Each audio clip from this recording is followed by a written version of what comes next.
So what you can do, you can start with numbers and you can start creating associations, visual associations with numbers.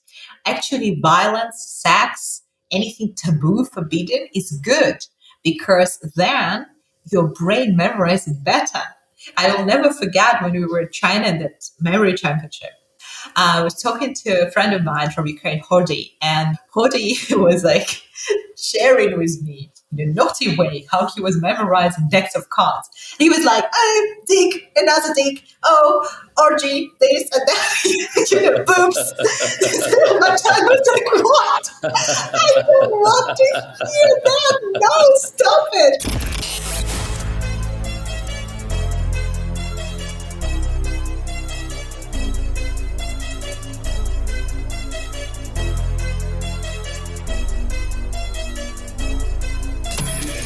This is the Maverick Show, where you'll meet today's most interesting location-independent entrepreneurs and world travelers, and learn the strategies and tactics they use to succeed. And now, here's your host, Matt Bowles. Hey everybody, it's Matt Bowles. Welcome to the Maverick Show. My guest today is Ekaterina Matviva. She is a location-independent entrepreneur, Amazon best-selling author, award-winning poet, linguist, polyglot, and the founder of AmoLingua, an educational company focused on teaching foreign languages, cultural intelligence, memory training, and public speaking.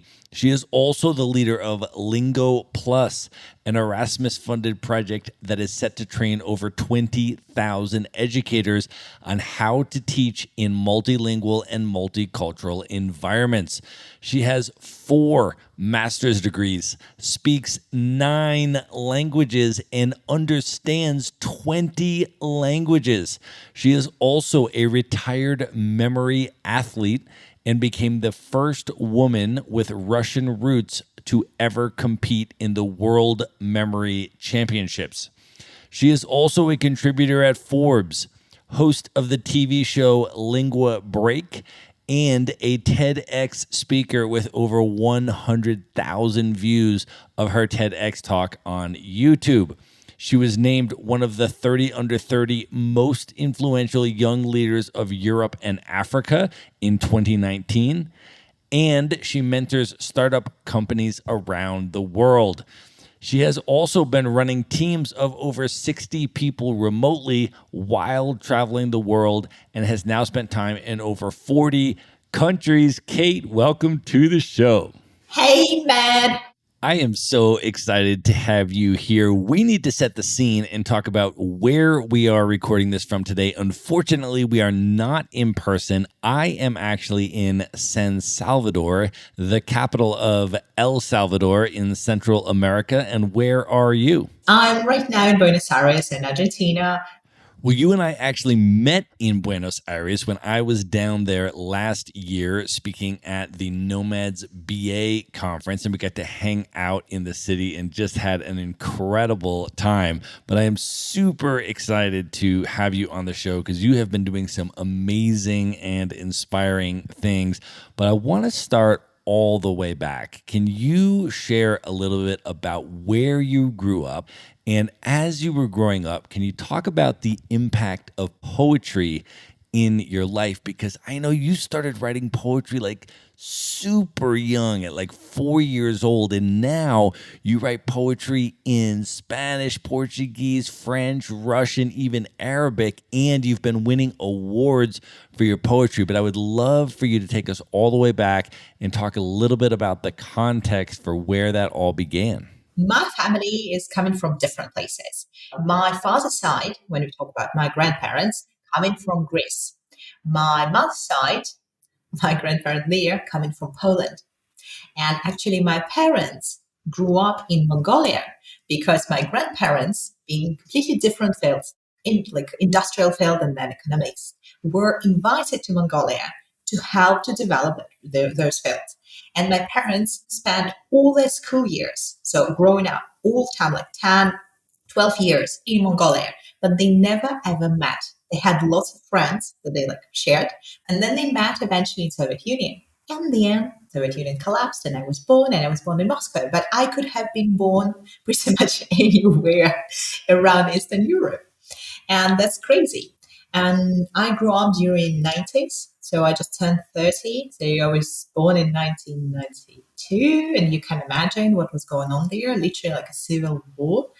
And I remember being like with my parents in Moscow and then with grandparents going somewhere like Ukraine, Poland, somewhere all around, somewhere in different, let's say, places. But eventually they opted for the base in Moscow for some time, I would say, because it was, say, maybe more stable, like business, you could run business there. And then as it was 90s, so it was really scary because of the mafia would actually come to our place with real Kalashnikovs, trying, to, well, make deals, whatever it was. It was super scary. I remember how we were hidden with my mom a few times, how we were hiding from the mafia people. And it was like all over. If we talk about CIS countries, former Soviet Union, right? Like all the 10 countries. So this particular situation lasted for a few years in the region. So it was super unsafe. But in any case, with poetry, what happened that my father, even though he's an engineer, he always had this creative nudge. So he's been writing poetry. He still writes poetry.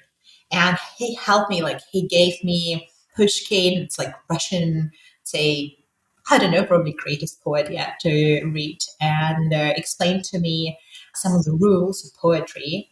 And I started picking up, and I felt I just caught it at some point. And step by step, that was one of the ways how I would express my emotions and feelings. And that's probably how it also brought me to languages, because after all, when you start feeling the word, you start feeling the rhythm as well as pitch. We all have in each language, like different languages have their own rhythm and pitch, and also, and then we have our personalities. So as soon as you start catching it, you can then write it down and you can compose something that would transmit your mood. How fast it is, how slow it is, there it is. So I would say that childhood was rough, but then it got better during my, I think, teenage years. Because in teenage years, early teenage years, like still like probably like secondary school there, I had an opportunity to get various like study scholarships and just go around Europe. I mean, go with study groups around everywhere. You would just go and, like how you would go and live with a host family. I had these experiences.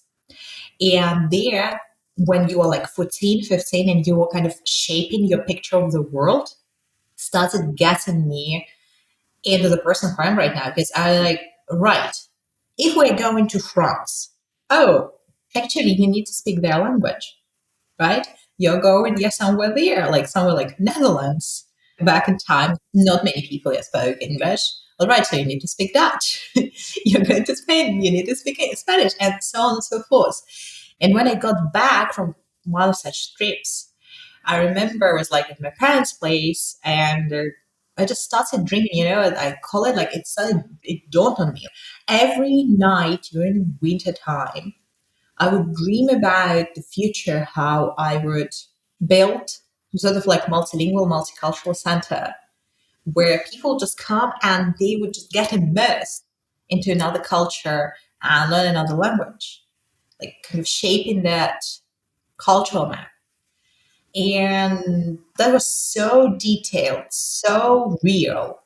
And I would just put it all down. I wanted to study different countries, speak different languages. Just like it just kind of, got instantly there.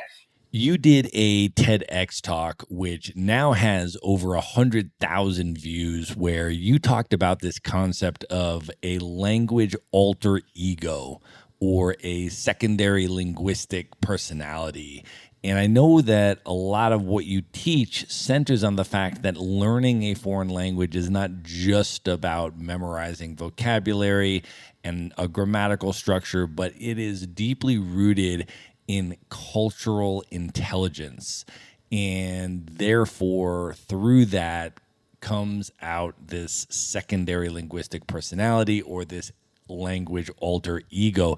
Can you share a little bit about how that works and also your personal journey on how you initially discovered and started to understand that?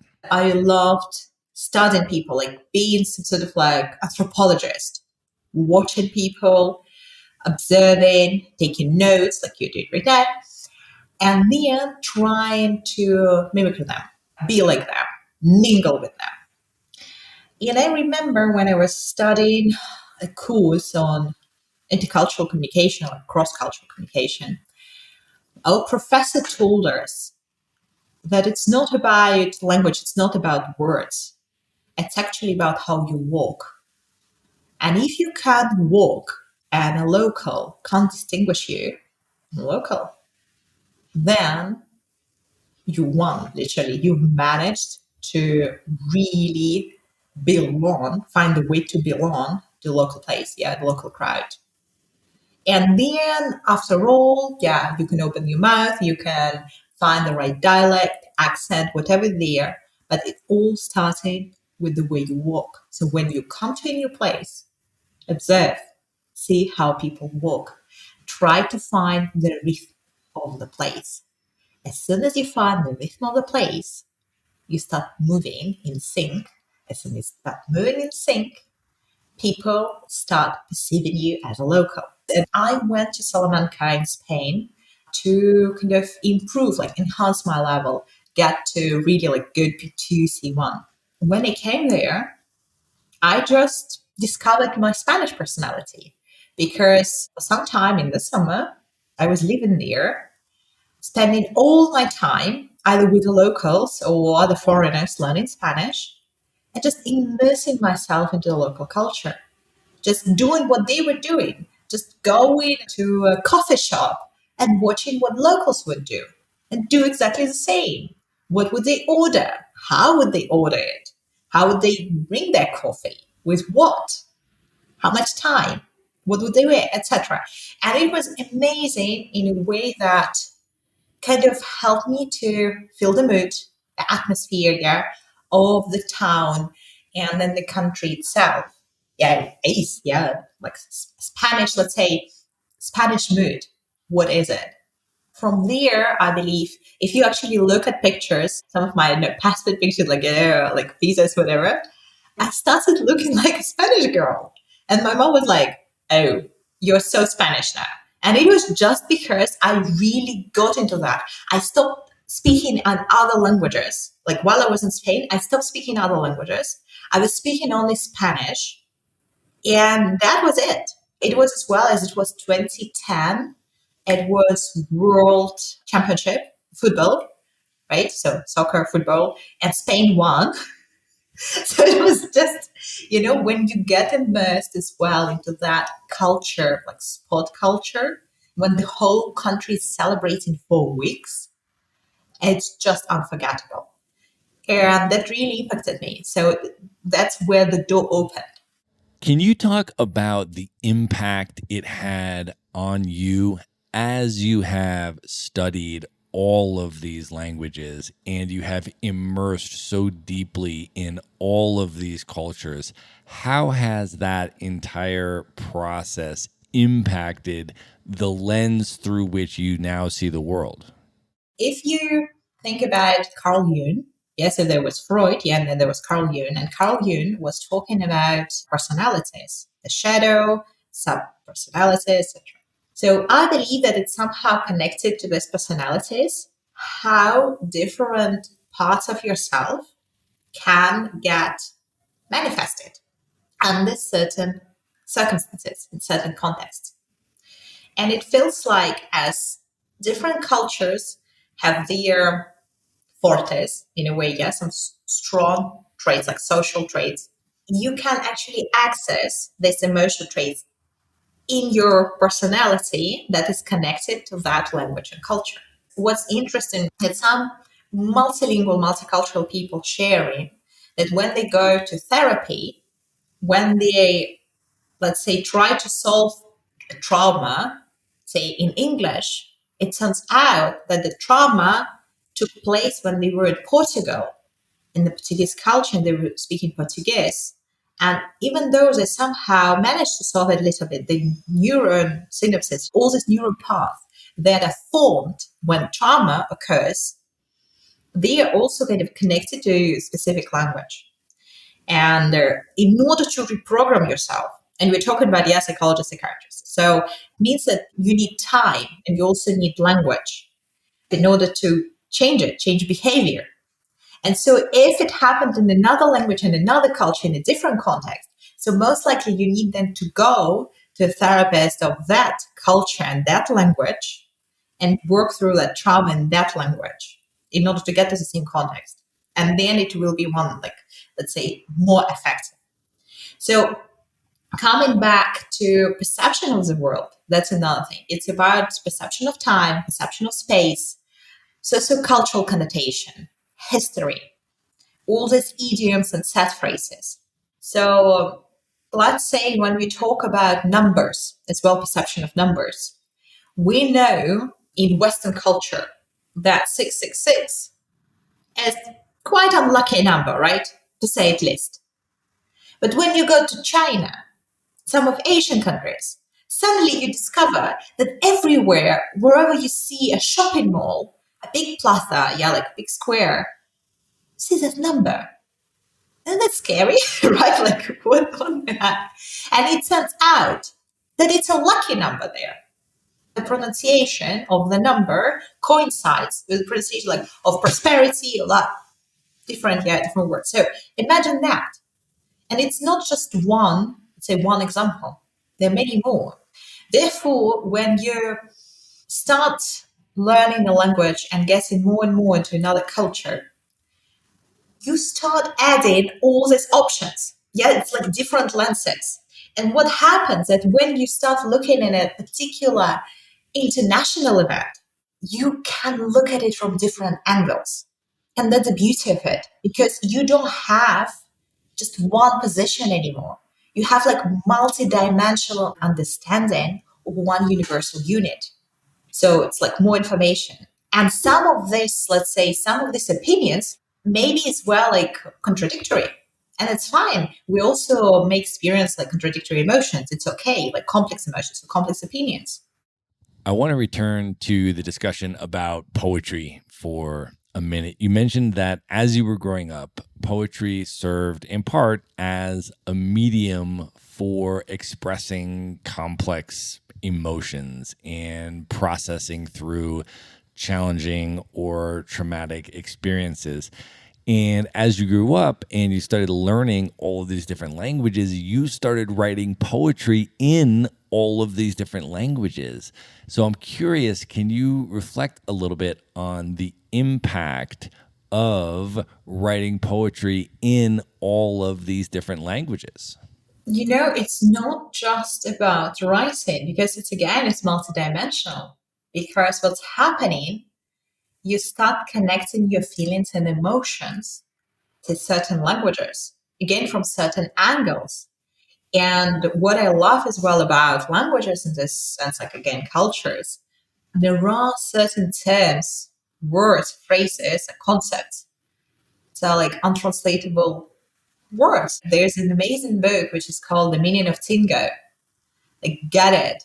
It's a collection of untranslatable words from all over the world. And when you get into it, so for instance, in Spanish, there is this one word in Spanish would say like bulimia, but it's not only bulimia as like a disease, right? It could be also used as a concept. It's an anguish, like it's pain from a choice. When you have to make a choice and you have to choose only one thing, and it means that you lose the other. And that's a pain from it. So you can talk about this concept, about this feeling in that language, because you have access to that feeling because you can name it. Yeah? Or saudade. Yeah? In Portuguese, like Brazilian one, what is saudade? It's been very popular, I would say, yeah, especially if you've been traveling in Latin America. Well, it's longing for somebody or something. Yeah, as far away. Like there are different explanations. It's a very deep feeling.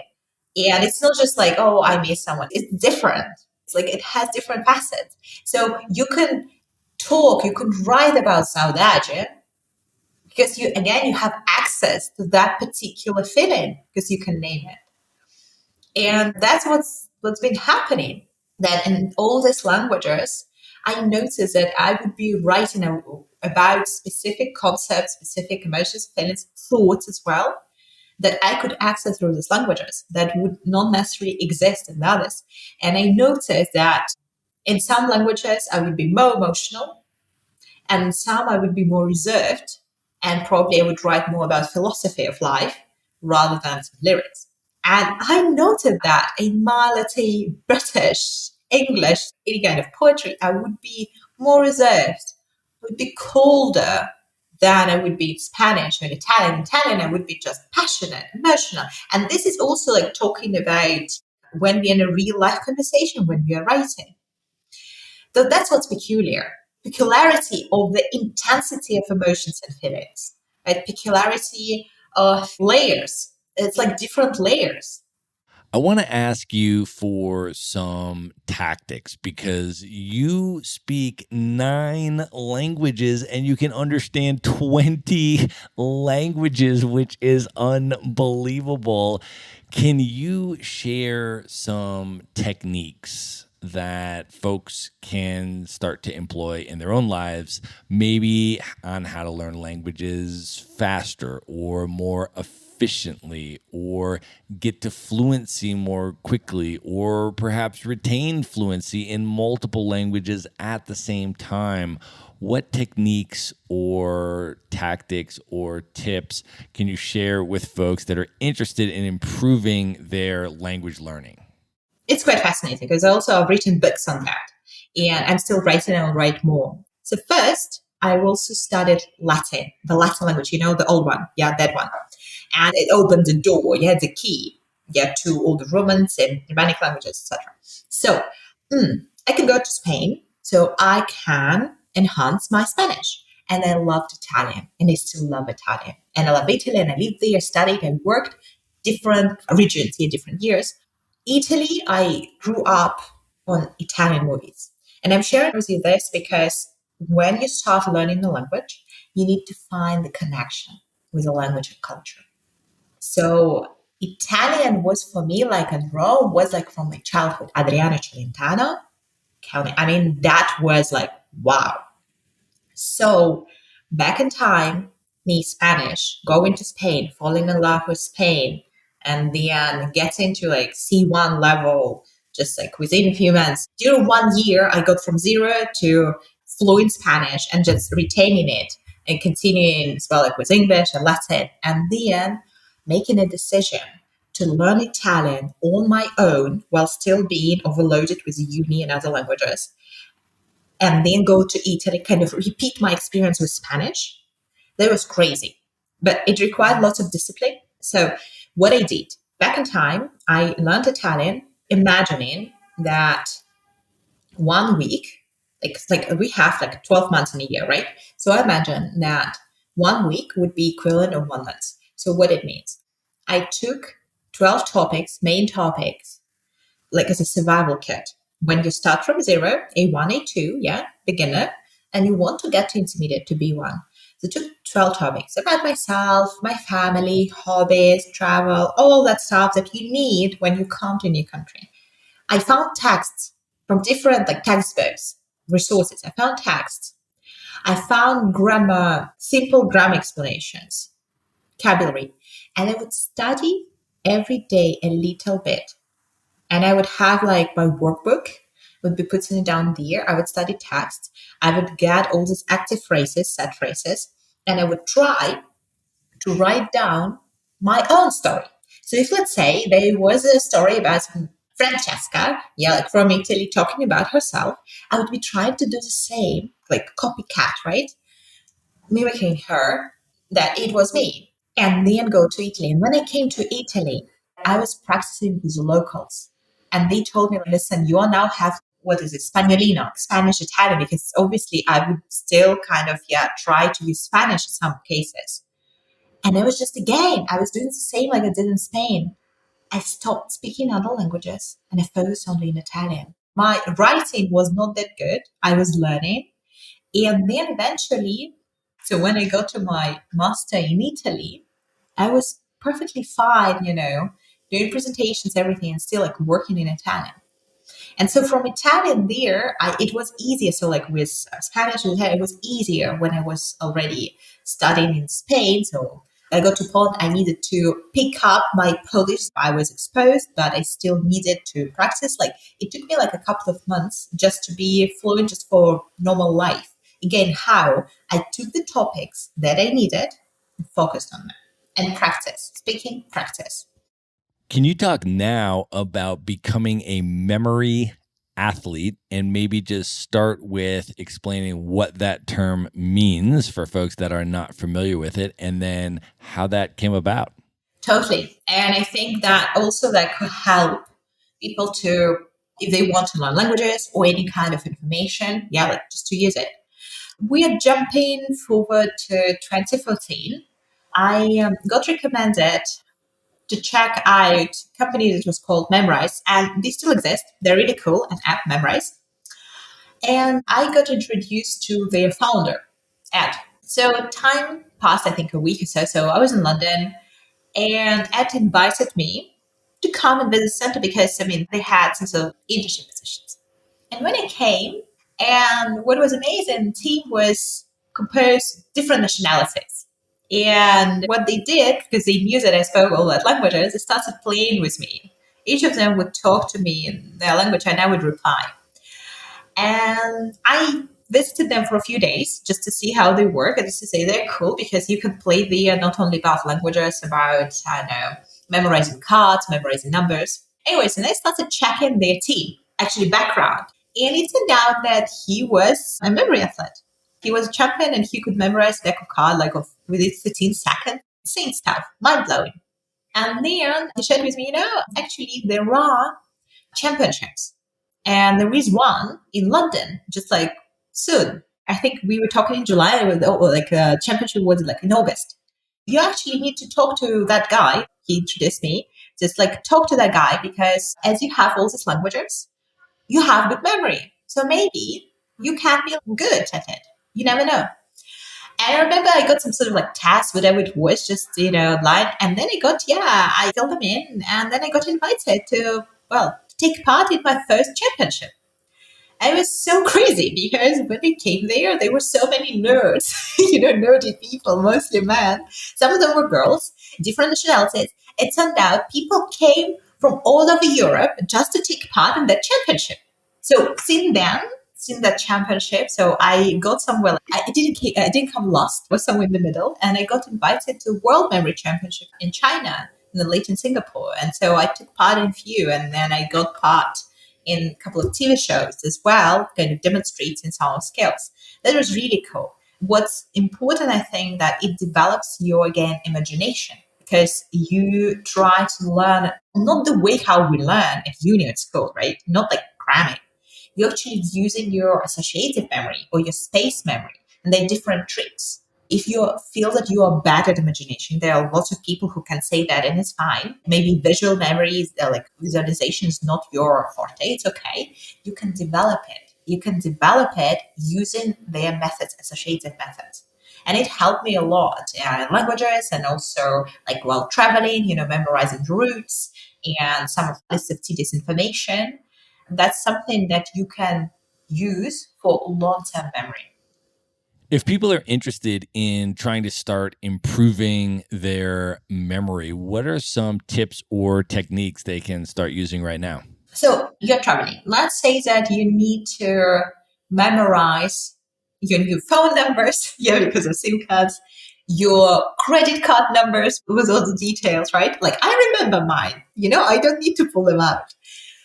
So what you can do, you can start with numbers and you can start creating associations, visual associations with numbers. And when you create visual associations with numbers, what could be one? One could be a stick. What could be two? Two could be a swan. What could be three? Three could be a heart, and so on. What are your associations? Your personal ones, not somebody's, yours. From there, when you start putting numbers together, maybe in pairs or in threes, whatever you prefer, like whatever is easier for you to start. you turn these numbers into images, right? Your associations.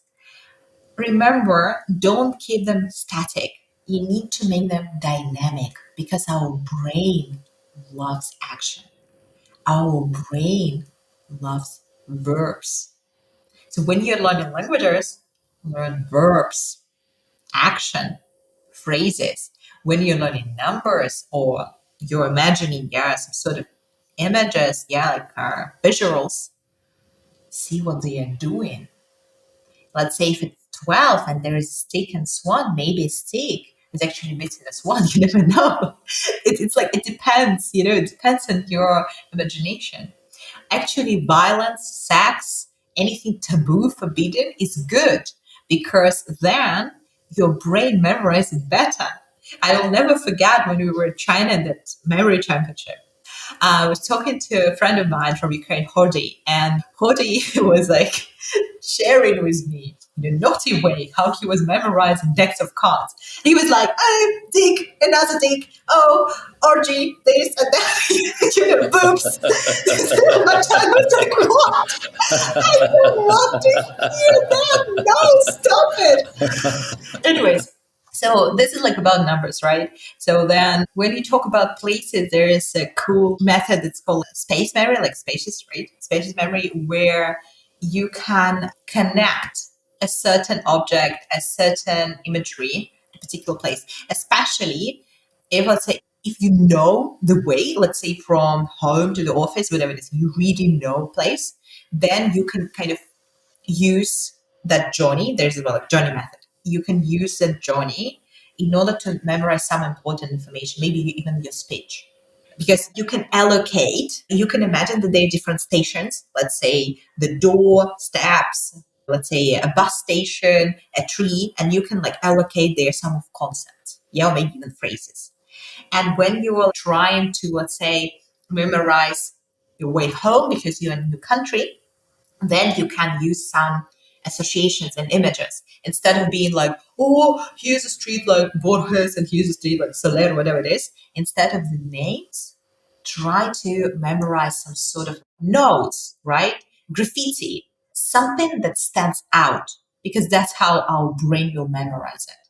Sometimes it's also smell, because we have different senses, as well, like tactile. So sometimes when I really need to memorize something, I can pinch myself and I'll remember. Well, I also want to talk to you about some of your travel experiences. You have been nomading around the world for many, many years now, and you have been to a number of places that I have not been to. You just mentioned China. I have been to Hong Kong and Macau, but I have never been to mainland China. It's super high on my list, and I would love to hear, how was your experience in China? Okay, China. Been there a few times, different years. Lived there. Shanghai. Shanghai is my favorite city in mainland China. Actually, you mentioned Hong Kong. This is one of my favorite places on the planet. I've been there many times. I've lived there in different parts of the city, different levels, and I just love it. I love that kind of fusion of nature and business, especially when you're going there like to conference, right? You can go to a convention center and at the end you can go to one of the parks, and that's incredible. Well, I also want to ask you about your experience in India. Can you talk about why you went to India, what you were up to, where you went in India, and how was your experience there? So when I was studying at Warsaw, I got involved in debating. University debating. And this is cool stuff and it's quite popular in States, in Europe, parliamentary debates, like, Oxford type, Harvard type. And we founded our own club back in Warsaw, the uni. And actually, it was crazy because they asked us, the university administration asked us to organize public debates. And as it was 2011, 2012, it was a very acute question of EU accepting Turkey into the Union. And imagine that they asked us to throw that first public event. So there were teams, pro and teams con, right? And they even invited the Turkish ambassador. to the room. That was just, it was nuts. I mean, we were just starting. So, anyways, from that event, I started getting invited, yeah, to compete a little bit as well in debating events over Europe, across Europe. And then at some point, as I was also involved in organization of big events back then, like G20, for instance, in 2013. So I got invited to organize European debating championship that was in Manchester. And then from there, again, because same crowd, I got invited to India in Chennai World University Debating Championship. And it was exciting because I mean you're going there, you're sort of like volunteer at the same time. I mean, you get covered. I mean, travel, your stay, so it's amazing. And then you're like helping as external committee, you're helping to organize it from different like views. Like I organized it I think three times: India, Malaysia, and Mexico. And I got to the point that I would be a language officer, yeah, due to my expertise. So I would be sorting out all the hundreds and hundreds of participants into certain categories, yeah, like of let's say language mastery, language fluency. Anyways, so India, I met amazing people as well. When I went to Delhi, I met fantastic like people, just like travelers. There were people from Afghanistan, very well educated, who came to study at Microsoft, and they were showing me Delhi. Who could imagine? Who would tell me that some point in my life I would be in Delhi at 2 a.m. Like, yeah, walking around with two Afghani guys, feeling absolutely safe because they were speaking Hindi, they were speaking as well, like, yeah, other local languages, so that I would be fine, just walk around and enjoy the nightlife of the town. Amazing. Well, you and I both spent time in West Africa in 2019. I was in Nigeria and Ghana and Ivory Coast and Senegal. And you and I just missed each other by about a month in Senegal. I was in Dakar about 1 month before you got there. And I was just so enamored with the city and with Senegal overall. What a truly spectacular country. Really left an impact on me. But I would love to hear about your experience in West Africa. I think it's one of the places where people are very close to nature. The whole cultural thing, the way how people are building up their lives, creating some processes, mechanisms, and all reflects natural processes. Like they observe nature and then they mirror nature. That's what's amazing. So, sometime in July, I believe, July 2019, I started getting emails and I started checking and I discovered that they were writing to a number of entrepreneurs from Europe and from Africa, basically recognizing some of their achievements. And that year, they decided to run their summit in the Gambia. And they invited us. And I went first to the Gambia and then Senegal because, as well, part of the events were in Senegal. And one of the things that really excited me was about, well, safari, that you could go and actually stay in national park and live in savannah. So the Gambia, being the size of Jamaica, has it all. It has its own radio, TV. We were all brought, like to all this press tour. We had conference, and it was all amazing. But for me, the best part was really going into the wild. And what was special about it is that when the main event was over, I just went for a few days deep into that savanna forest. I lived in special camp. It was all very comfortable conditions. Like I had him in a bath, all good. But you had direct contact with like animals there that are coming to get some food, or they are just passing by because it's their habitat. I remember we were walking on the bridge because yeah, you can't walk on the ground as there are, well, snakes and all. And I saw that next to one of the houses there was like a tree and there was a monkey. And I was like, that's my house. And indeed, that was my house. And like, there were lots of monkeys every day hanging around my house. And there was an option to walk with lions. There was a huge territory in the park just for lions. And South African guys came with their methodology, how they were interacting with lions, and brought it in Gambia. And I did it. I spent mornings walking with lions. I just needed it. It was something special for me. It was more important than any kind of award, any kind of conference, just an opportunity to be there. And it was amazing. It was just amazing. Something clicked in me, something changed. So when I got to Senegal, I noticed a difference because I could actually speak there in French. I could communicate with people.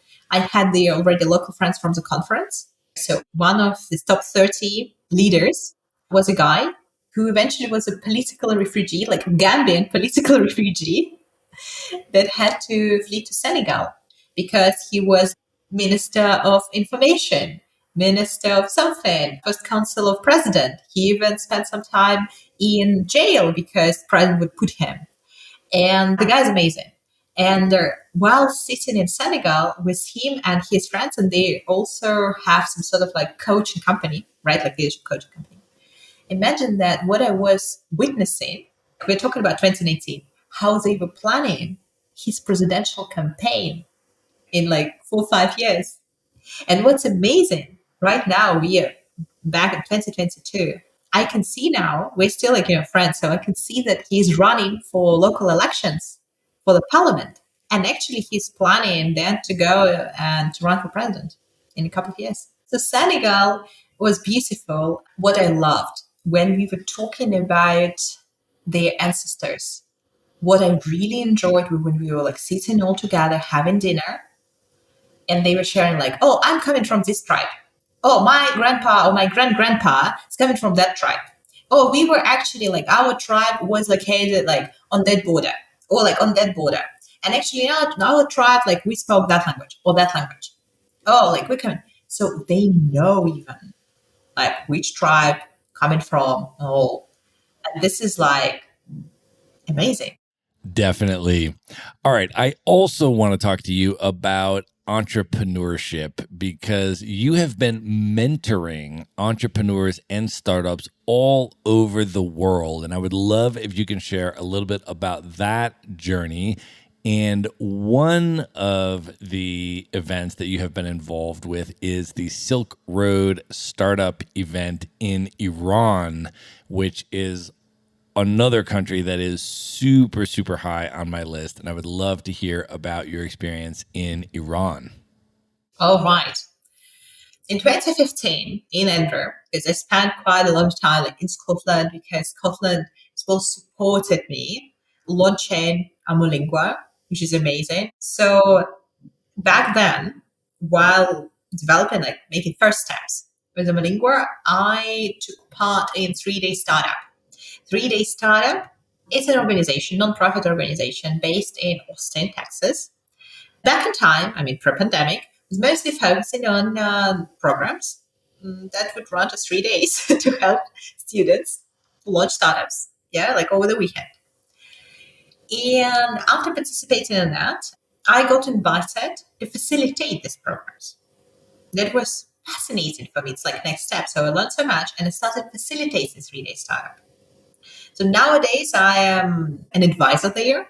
But back then, so I was facilitating and I loved it so much because I would go, to Portugal, to Colombia, like different places to throw it. Like one of my birthdays was like in Bogota, in Colombia. Imagine all the students, participants were singing songs to me, like celebrating with me. Amazing. So then I realized that I could actually do more. And I started joining conferences, communities, just sharing some of the stuff that I was learning on my journey as I was good due to theater and all with presentation skills that I was mastering and keep mastering. Now, I started sharing that. I realized that I'm really good at, say, throwing master classes for entrepreneurs on particular topics. And it got to the point that I would get invited, to mentor startups in incubators and accelerators in different parts of the world. And one of them was a run. So it wasn't just an event, it was actually a road trip, around 2 weeks. I think I was in total there like 2, 3 weeks, something like that. Because what we needed to do, we had to gather together with a bunch of entrepreneurs, investors from the region, Iran, Turkey, Azerbaijan, and Europe, and just go to 5 cities in Iran. Well, first, mentor them, mentor startups, then give workshops and participate in competition, like judge them. And then, yeah, like getting there, getting to Tehran, and then organizing our trip, flying to Cameron and like other cities. Funny enough, I have a scarf that I bought 10 years ago in Palma de Mallorca, and it turned out to be Iranian. It's one of my favorite scarves. And as soon as I arrived in Iran, they were like, "Oh my God, you've got our scarf, okay." And then I also took with me scarves that I bought in Shanghai, like silk scarves, right? Like silk. I decided they're beautiful. I would put them or like cover my head. Also, I had to get my crash course in Farsi because so many people wouldn't be speaking English. And for me, I needed to get connected with the audience. So my first sentences, let's say opening, introduction, communication with the audience would be in Farsi. But I believe that if you want to do something in that country, like you need to respect what they do. So official life is very strict. But as soon as you go kind of undercover, let's say at somebody's home, it's completely relaxed and it's almost like Western world. Well, I also want to talk to you a little bit about your company, AmoLingua. Can you share a little bit about the backstory, what led to the founding of AmoLingua, and then how you have built it and scaled it, and what AmoLingua offers today? All right.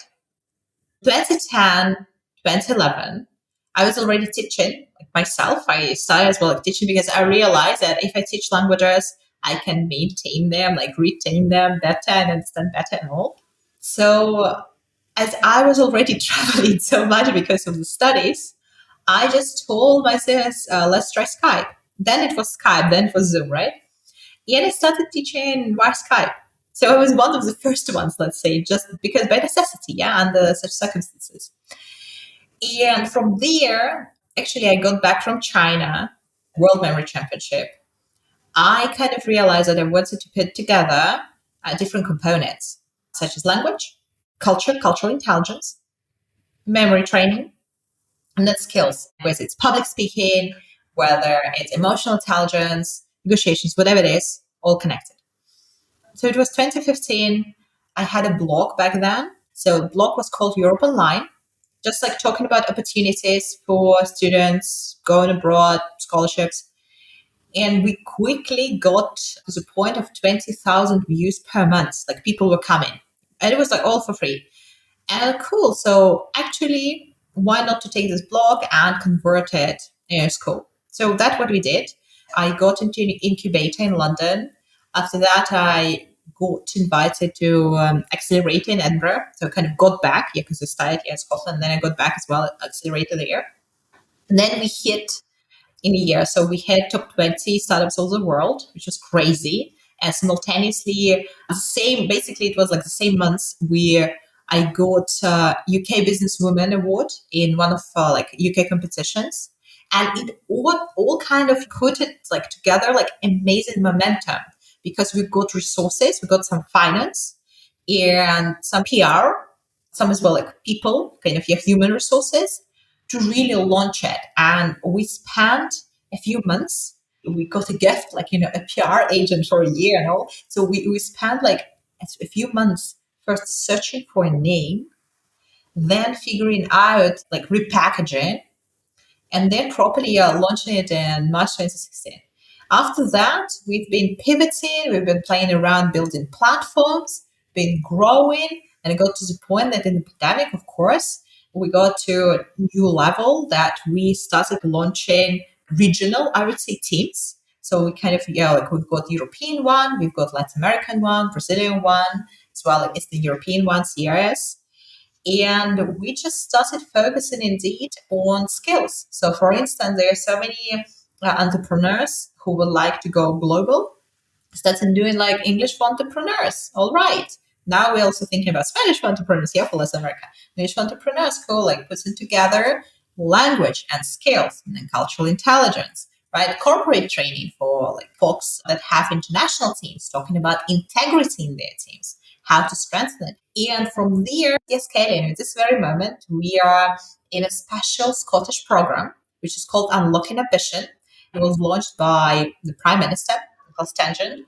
And what's amazing, it's like MBA put together by the Scottish government and Babson College in US. So I just finished studying with them. It's amazing. It's like number one in entrepreneurship in the world. Like I learned so much. And this allows us to scale next level. But me personally, as I say, I'm more like linguist, visionary. So I have my mission here where I'm coming from this point of connecting people, helping them to achieve their potential. And for me, AmoLingua, it's like something, like life project. And now that we've got as well Lingua Plus, a second project, this is again because of the passion, because of the people and community gathering around who just told me, listen, you are like at the level now that you can actually start teaching teachers how to do this. And we got grant. We won grant. So European Commission trusted us with building training for teachers, like school teachers, like bilingual schools, multilingual schools, talking about all this multilingual, multicultural environment. And I'm enjoying it immensely because suddenly I have a platform where I can share all this knowledge. I can gather together with my colleagues, with other experts, and just talk about this stuff. That's what probably fulfilling about it. Because no matter what happens, like I mean, business side, obviously you're like pushing it through and all, still you have this fulfilling component. Can you share a little bit about the location independent infrastructure of your business and how you run it remotely, and maybe give some executive leadership tips on how to manage a fully distributed staff around the world and how to build and grow a business completely remotely while traveling the world as a digital nomad? Well, from the very beginning, I was location independent and the team was location independent. When I was an incubator in London, we were in co-working space. I mean, in Edinburgh, like when we were in accelerators there, we were also in office space. And I absolutely hated it because me giving workshops, teaching, giving presentations, I need to be in a quiet space. Like right now, yeah, I'm talking to you from my living room and I enjoy it immensely. I need this quietness, stillness where I can work. So for me, I would say it was cool in terms of people because, again, from the beginning, when we started with the blog Europe Online, my colleagues were in different countries. And from the beginning, they were in different places. So you need to figure out about time zones. You need to understand really well how your colleagues or your employees are functioning in a way. What's better for them to have calls, meetings, whether it's in the morning or in the evening. For instance, when I was living in China, in Shanghai, so it was like huge time difference, right? So I had to make sure that we could connect when it would be, let's say, my early morning or my late evening. So here's the same. Right now, me in Latin America, part of the team in Latin America, part of the team in Europe, part of the team is actually like Siberia, like close to Japan. So we have like immense time difference. So that's some of the things that you need to keep in mind. As well, like language barrier. We talk in different languages with teams. I have to talk, it depends, but like five, six languages. Depends on time because, again, people are coming from different countries, different backgrounds. And from time to time, when we are gathering, we may struggle because some people may not share the same language. And then somebody will be translating as well. But what's important? It's definitely structure. You need to figure out a structure Discipline. Discipline meaning that you know by when and what must be done, and you need to communicate it clearly to everyone. Patience. And then definitely take into account all these cultural traits. So I'm also like learning it like with my own skin about deadlines, about the ways how to give feedback, because some cultures prefer direct feedback, some prefer to be polite. You need to take into account all of that.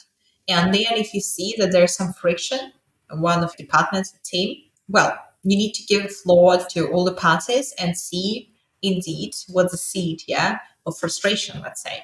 What's the issue? Why miscommunication is occurring?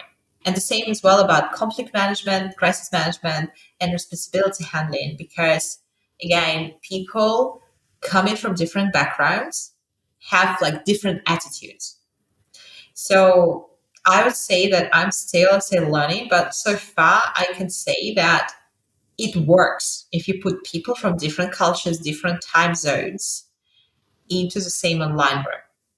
Awesome. Let me ask you one more question and then we'll wrap this up and move into the lightning round. When you think back about all of the travel that you've done and the impact it's had on you, why do you continue to travel? What does travel mean to you? I feel for me in the past, maybe like in my teenage times, it was like discovering the world. In my 20s, it was more about searching for something, mostly searching for myself, searching for my people, searching for a feeling of belonging. There it was. At some point, I think it's also part of growing up and maturity. You suddenly realize that actually home is within you. It's your body, it's yourself. You are a global citizen, so you are actually belonging to this planet. You are belonging to your communities. You are belonging to your people. And my people, like after all those travels, my people, like really good, deep connections, they're scattered. They're scattered across continents. That is a great way to end the main part of this interview. And at this point, Kate, are you ready to move in to the lightning round? I am. Let's do it. The lightning round. All right. What is one book that has significantly impacted you over the years you'd most recommend people check out? I mentioned it already. So the meaning of Tingo is definitely one of them. It's about unique and translatable words. It's amazing. Awesome. All right. Knowing everything that you know now, if you could go back in time and give one piece of advice to your 18-year-old self, what would you say to 18-year-old Kate? Just believe in yourself. I mean, that's it. I think in 1819, I was following my intuition, again, doing now, and things just fell into place. Wherever you are, just believe in yourself, just follow your intuition. All right. Of all the places you have now traveled in the world, what are your top 3 favorite destinations you'd most recommend people check out? Well, as I mentioned already, one of my favorite places on planet is Hong Kong. I really love it, and I was so sad about, well, political situation. When we talk about nature, one of the places that it's one of my favorite, yeah, it's Iguazu. So Iguazu Falls, it's something incredible. If you can go, triple border, Argentina, Brazil, Paraguay. Oh my God. I just been back there, yeah, like just now, like in January. It was wow, wow, wow. And another place is Ushuaia. It's the Southern Point. Again, it's Argentina, so interesting. Ushuaia was amazing. I was there last year. It's just a fantastic place, full of magic. I saw their whales. I went to Manses. It was amazing. So I highly recommend it. Even Google goes nuts because Google actually turns the map upside down and shows that you are at the top of the map.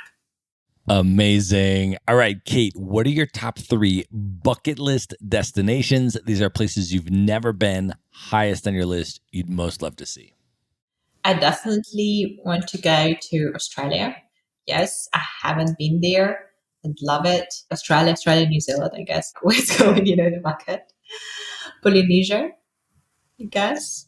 And, well, I want to travel a little bit more through states because I've been mostly on the East Coast, but I still haven't been to West Coast, a few places. and I've been invited so many times, but something would prevent me from going there. So yeah, I'd love to go. Canada as well. Awesome. All right, Kate, at this point, I want you to let folks know how they can connect with you, find you, follow you on social media, and can you share a little bit about who AmoLingua is best suited for and how folks can learn more about your company as well? How do you want folks to come into your world? Amazing. Thank you. So I'm on Instagram, on Facebook, so you can look up this Ekaterina Mativa. You can check out my TED Talk. You can check out one of my books, which is called Language Alter Ego, in English, Spanish, Russian, different ones. As for AmoLingua, definitely check it out. I would say both AmoLingua and Lingua Plus, because AmoLingua is mostly for professionals and entrepreneurs, especially if you're traveling right now, you're a nomad, and you feel like you are lacking some of language skills. So you really want to, well, I don't know, improve your Spanish, Portuguese, Italian, mostly European languages, actually also Chinese. Why not? We've got that. You can just turn to us. Yeah, and we will provide you with our personalized program. So we prepare a bespoke program where we can bring you from 0 to B1, intermediate, or if you want to work in that language, B2 or C1 in short record times. And you'll have a team of tutors, you'll have a platform, everything, just go there. And if you need public speaking, yeah, and we're talking about your pitch to win, let's say that you are non-native English speaker, we're more than happy to help you because, yeah, we've been helping like hundreds of entrepreneurs in Eastern Europe and Latin America to get to the next level, pitch, present what they're doing here in their companies. And Lingua Plus, if for some reason you know some schools or universities, or maybe you're teaching and you want to know more, you want to get trained professional development, just come over and train with us for free. That's the next goal, to make an impact. Yeah. That's amazing. All right, we are going to link everything up in the show notes, all of Kate's social media handles, as well as everything else we have mentioned during this episode. Just go to one place at themaverickshow.com and go to the show notes for this episode. And there you will find all of the links. Kate, this was so amazing. Thank you for coming on the show. Thank you so much for inviting me. That was such a pleasure. All right, good night, everybody. Be sure to visit the show notes page at themaverickshow.com for direct links to all the books, people, and resources mentioned in this episode. You'll find all that and much more at themaverickshow.com. Learn how Maverick Investor Group can help you buy cash flowing rental properties in the best U.S. real estate markets, regardless of where you live. Schedule a free phone consult today at themaverickshow.com/consult. Now you can buy rental properties with tenants and local property management in place, so you don't have to be a landlord or a rehabber. To get your questions answered and discuss how Maverick Investor Group can help you meet your real estate investing goals, schedule your free phone consult today at themaverickshow.com/consult. If you like podcasts, you will love audiobooks, and you can get your first one for free at themaverickshow.com/audiobook. Whether you want the latest best-selling novels or books